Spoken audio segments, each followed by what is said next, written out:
Patuloy ang investigasyon ng mga otoridad sa pagtagas ng gasolina sa mga balon sa Haniway, Iloilo. Nadiskubre ito ng mga residente ilang araw na ang nakalilipas. Kay sang aga sa to, kuan ka to daw, kuan na daw maitom ng tubig na mon sa sulod. Pag CR kang tigkuan ko, kang mother ko, nakibot siya nga na kuan iyang buli. Na paso, igo nga lang tawon ko gasolina, pure gasoline gali. Nalaman nilang gasolina ang lumalabas sa mga poso dahil nagliliyab daw ito kapag sinindihan. Kano ka, kuan mo, delikado. Ang pulis na kanto man de. Sisa sila.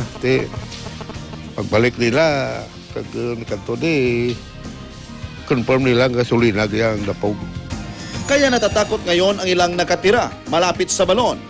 Sa balon kasi nanggagaling ang tubig na iniinom nila. Sa investigasyon ng Environmental Management Bureau, lumalabas na leakage mula sa isang gasolinahan ang sanhi ng pagkakahalo ng gasolina sa tubig sa mga balon. It was found out nga more or less ang leakage naghalingid sa gasoline station.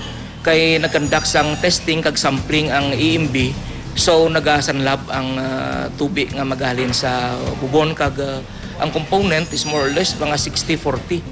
Daw 60% pagani ang gasolina and then 40% ang water. Itinanggi naman ng may-ari ng gasolinahan ang paratang. Wala raw naglilik sa kanilang mga tangke. Gayunman, bukas naman daw sila sa investigasyon.